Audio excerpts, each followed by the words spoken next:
President Yoon today gave a budget speech to Parliament calling for bipartisan support for his administration's belt-tightening, as he says he'll focus more on people's livelihoods. He also met rival party leader Lee Jae-myung for talks amid tense political circumstances. Industrial production, spending, and investment all rose last month in South Korea, thanks to semiconductors recovering. Israel intensifies ground fighting in Gaza, while its Prime Minister Benjamin Netanyahu rejects the idea of a ceasefire. It's October 31st, 2023. This is News Center. Good evening. Thank you for joining us. I'm Yoon Jung-min. President Yoon Song-yeol addressed the National Assembly earlier today to explain and ask support for the government's budget proposal for next year, worth some $487 billion. As it was last year, tightening spending was the basis of the plan, with a focus on people's livelihoods. Also, what caught attention today was the president meeting with opposition leader Lee Jae-myung for talks amid tense political circumstances. Our top office correspondent Kim Do-yeon begins our coverage.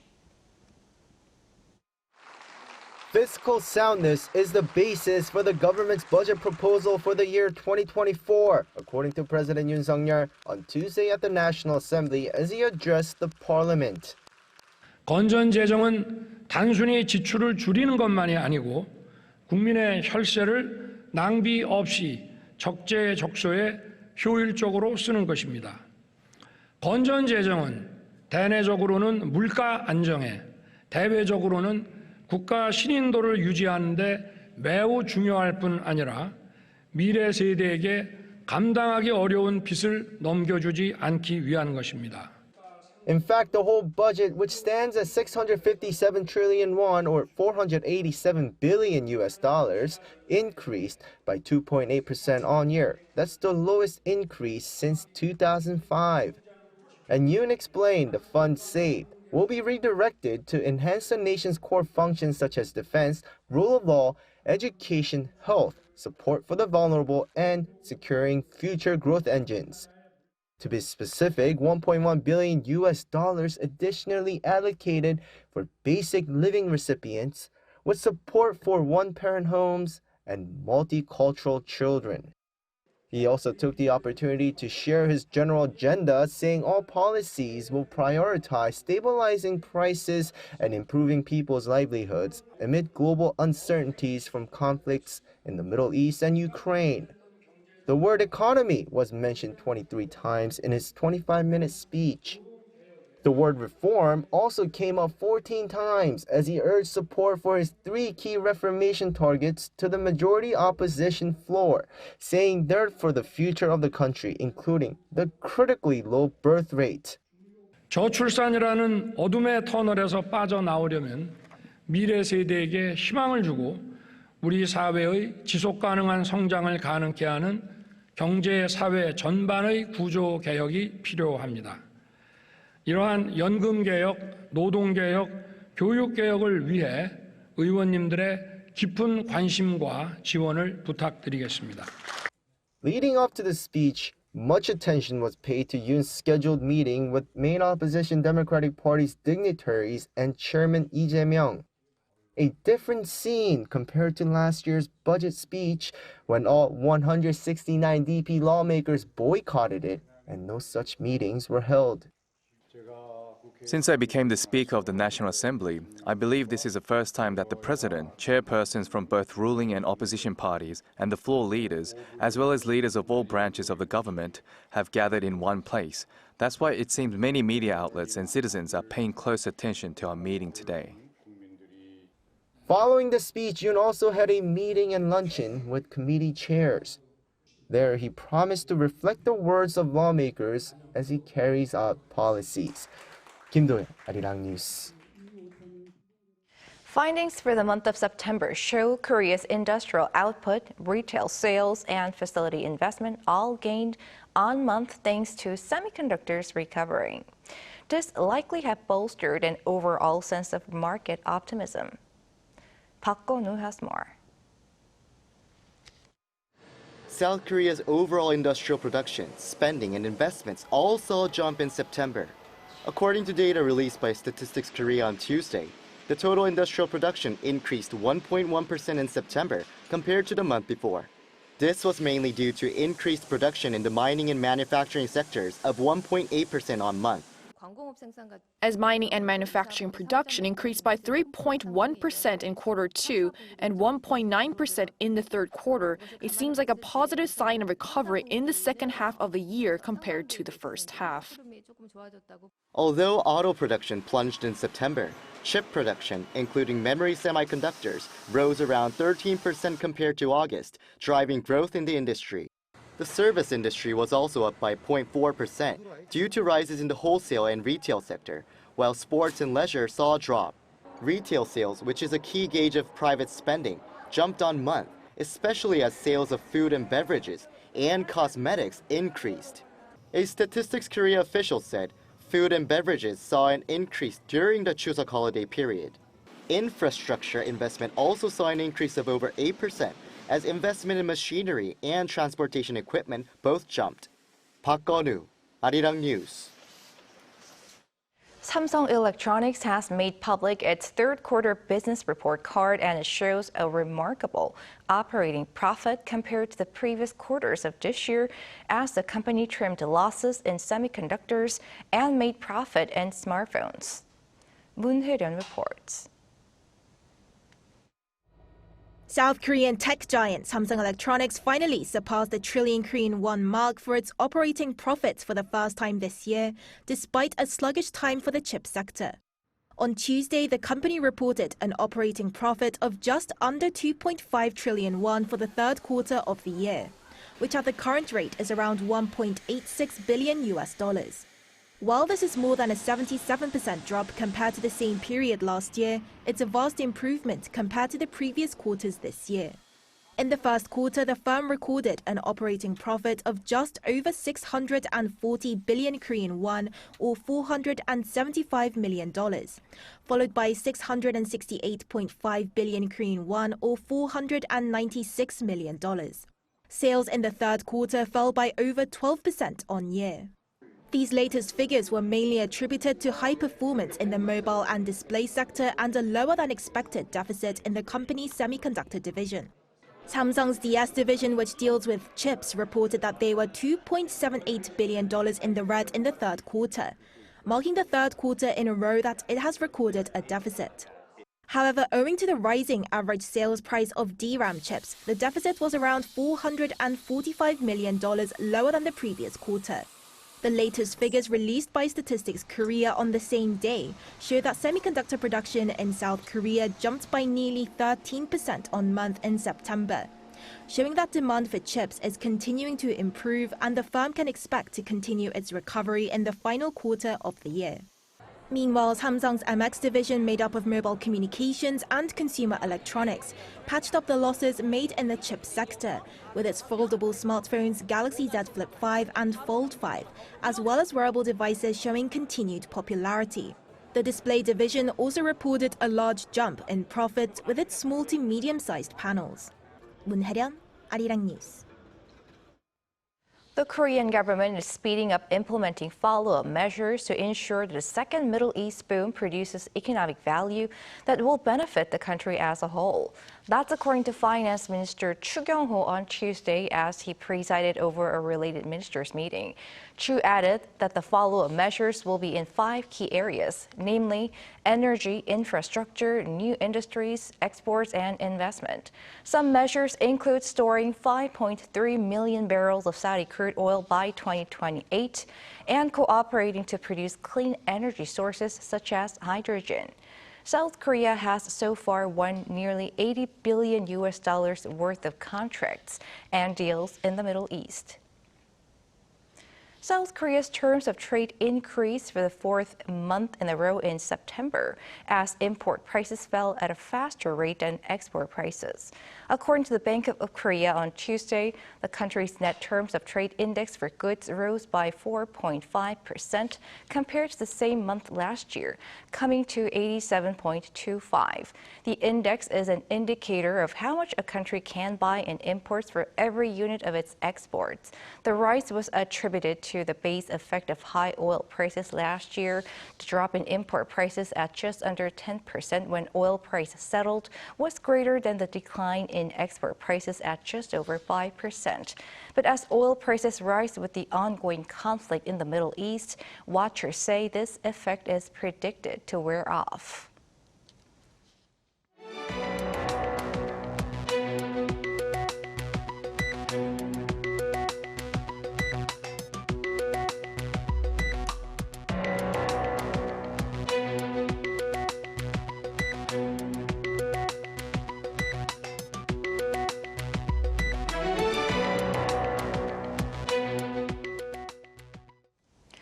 Today, October 31st, is Halloween.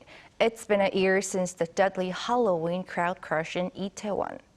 To find out how the scene has changed, we connect to reporter Shin Sebyok. Sebyok, tell us where you are and what's it like out there.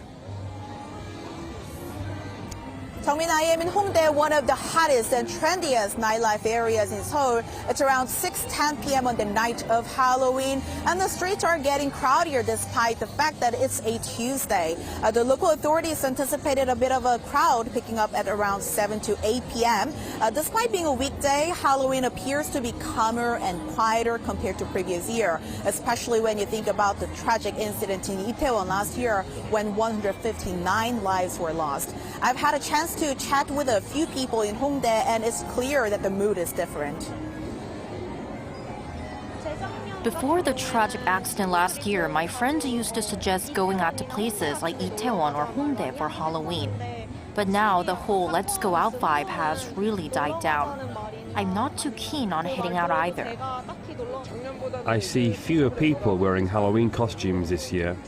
It's also less hustle and bustle overall. Sebyok, still, it seems there are quite a few people out on the streets. Absolutely. Despite the solar mood, you can still feel the Halloween spirits in some places. You can find decorations like skulls, ghosts, and pumpkins, and even people wearing costumes. So usually Halloween peaks during the weekend just before the actual day. Last weekend in Hongdae, there was quite a crowd. According to the Mapogu district office, approximately 260,000 people visited Hongdae over the 3 days from Friday to Sunday last week. It's a 50% increase in visitors compared to other usual weekends. And today the district office is gearing up for an influx, expecting up to 50,000 people. And what efforts are being made out there to prevent accidents due to population density? So both the central and local authorities are making extra preparations to prevent the recurrence of the Itaewon tragedy. From October 27th to tomorrow, the Seoul Metropolitan Government is keeping a close eye on 16 areas across 12 districts, including popular spots like Itaewon, Hongdae, and Gangnam. Seoul City and 25 local districts, together with safety-related agencies like the police and fire department, are jointly monitoring crowd density to ensure everyone's safety using AI-powered crowd management systems. Medical facilities as well as medics and ambulances are on standby. Halloween may be over after today, but the government is bracing for upcoming year-end festivities nationwide. In response, the government is set to expand safety measures. Prime Minister Han Duck-soo said last week that the government plans to implement on-site crowd management systems at 100 locations nationwide by the end of the year. Now back to you, Jungmin. Our Shin Se-byuk reporting live from Hongdae. Thank you. Shifting gears, watchers say Israeli forces have taken a tactical approach in their ground incursions rather than a full-scale war. This as Israeli ground forces move deeper into Gaza, while its Prime Minister Benjamin Netanyahu rejects the idea of a ceasefire. An Sung-jin takes a look at how this is unfolding. Israel's ground operation has intensified in Gaza. the Israeli Defense Forces announced that they struck approximately 300 Hamas targets in northern Gaza, exploding military compounds and underground tunnels. This comes as Prime Minister Benjamin Netanyahu rejects any talk of a ceasefire. Calls for a ceasefire are calls for Israel to surrender to Hamas, to surrender to terrorism, to surrender to barbarism. That will not happen. The Israeli military on Monday stated the killing of 4 prominent Hamas operatives and the rescue of an Israeli soldier whom Hamas kidnapped among more than 200 others during the October 7th attack. Private Ori Megidish, a female soldier monitoring the Gaza border, was rescued by Israeli Defense Forces in northern Gaza and is said to be well mentally and physically. Israel is strengthening ground operations in the Palestinian enclave as it searches for more hostages. Israel intends to engage in ground operations bit by bit as they surround the strip just like the salami tactic. They'll search for hostages and destroy underground tunnels and booby traps as they use artillery in limited areas to refrain from hit-or-miss bombing. Rather than rushing in, the Israeli Defense Forces aim to reduce the number of casualties. This tactic could allow Israel to dodge direct criticism. If Israel engages in a full-scale invasion, and if there are any hostage casualties from their bombing, condemnation from the rest of the world will be inevitable. Instead, they decided on military ground operations which will pressure Hamas and also place the moral responsibility of killings on them. Israeli forces are said to push deeper into Gaza, yet this raises concerns as countries fear a spillover into a broader regional conflict. An Sung-jin, Arirang News. South Korea's Joint Chief of Staff says it is hard to predict when North Korea will conduct its 3rd attempt to launch a spy satellite. In a press briefing today, a military spokesperson said staff are monitoring the situation but added that it's difficult to tell when the regime will go for a launch. Another military officer says that if the North manages to speedily resolve its technological issues with help from Russia, it may be able to carry out the launch next month. But if it needs a lot of help more, it could take longer. Earlier in August, the North failed in its 2nd attempt to launch a spy satellite as the rocket crashed into the sea. Pyongyang then immediately announced that it would make a 3rd attempt in October. But with less than a day left this month, it's unlikely that the regime will be able to meet its own deadline. This week, Seoul and Washington are engaged in a large-scale air drill, and pundits believe Pyongyang may resort to provocations in protest like missile launches. Our defense correspondent Choi Min-jung reports. Seoul and Washington are currently conducting round-the-clock aerial drills dubbed Vigilant Defense in the skies around the Korean peninsula. The 5-day exercise, which kicked off Monday, involved some 130 South Korean and U.S. aircraft, including Seoul's F-35A fighters, the E-737 airborne early warning and control aircraft, and the KC-330 transport plane, as well as Washington's F-35A and F-35B fighters. The exercise is aimed at enhancing the Allies' combined operational capabilities against North Korea's military provocations. South Korea and the U.S. Air Force plan to master wartime operation procedures and check operational capabilities. This is being done through drills which include combat formation, defensive counter-air drills, airborne alert interdiction, and close air support operations. Colonel Kang Geun-shin, the director of the exercise, had previously said the intensive training is similar to actual combat and will allow the Allies to respond to any provocation by the enemy. That being said, there is growing speculation that North Korea may stage missile launches in a show of discontent with the joint drills. It is highly likely that North Korea will carry out various forms of provocation during this training period to create insecurity on the Korean peninsula. North Korea, which has previously called such drills rehearsals for invasion, launched missiles during last year's Seoul-Washington joint air exercise. Choi Min-jung, Arirang News. Arirang TV's Simply K-pop recently had the pleasure of hosting Norwegian pop star Peder Elias, much to the delight of his fans here and beyond. Our Yoon has the highlights and what's special about his visit. Simply K-pop, also known as Simply Contour, is a live concert program broadcast by Arirang TV and hosted by Lee Dae-hee. It features live performances by a variety of K-pop artists and plays an essential role as a platform to interact with fans and share music with an audience both in South Korea and internationally. In this week's episode, Norwegian pop star Peder Elias took to the stage as a special guest, where he shared his eagerness to connect with his dedicated fan base. 안녕하세요. My name is Peder Elias. I am an artist, singer-songwriter from Norway, and I love being in Korea and playing shows and meeting all the beautiful people here, and excited to do this interview right now. Peder has already secured fans across Southeast Asia and here in Korea, where his single Loving You Girl achieved chart success in 2021. This year, he returned to South Korea for a live concert and made a special visit to Arirang TV. Then I also heard later that this was the show where international artists go as well, so then I thought that would be really cool. Simply K-pop Contour is also seeking to make its shows more inclusive by producing special country-themed episodes where they invite fans from those countries to join the broadcast remotely. The show became a platform for Peder to share his music with an even broader audience. I think it was almost like love at first sight. For me, it was kind of Koreans were the first people that really started listening to my music.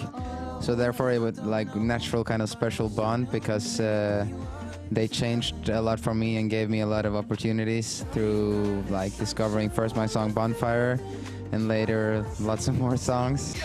Over the years, Simply K-pop has hosted a range of K-pop artists, including global superstars like BTS, reaffirming its status as a stage where well-known K-pop artists and emerging talents come together to share their passion for music.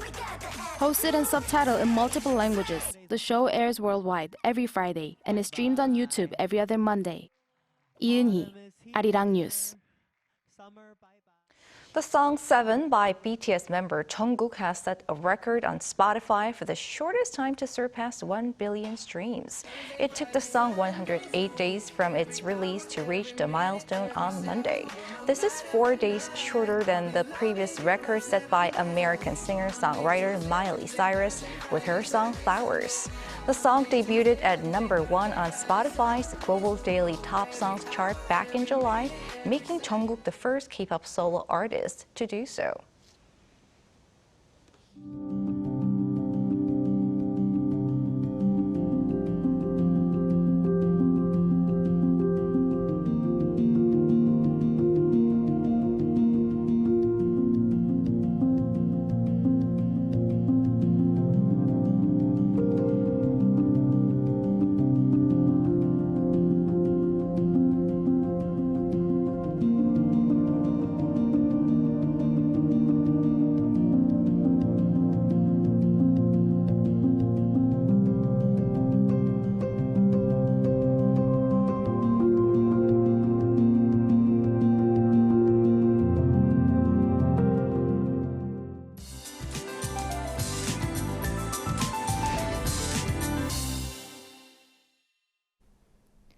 Mild and warm conditions will prevail again tomorrow.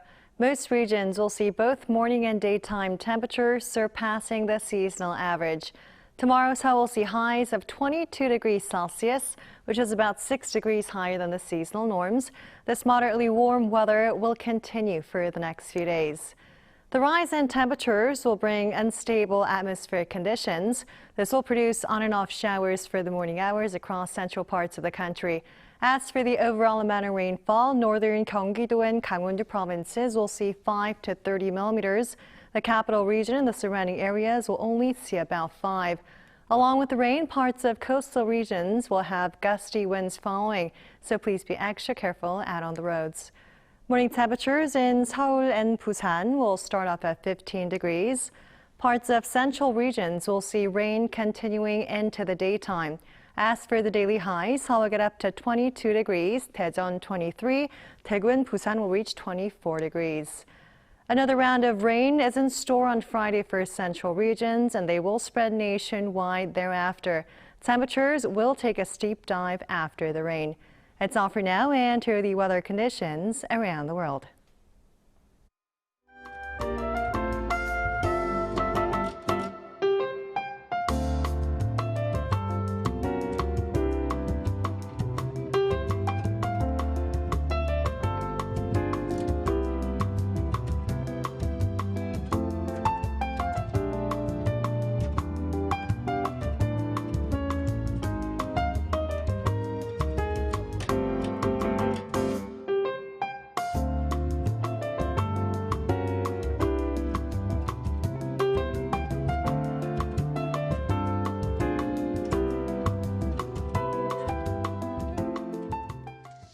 That is News Center for tonight. Thank you for watching. A panel session coming up.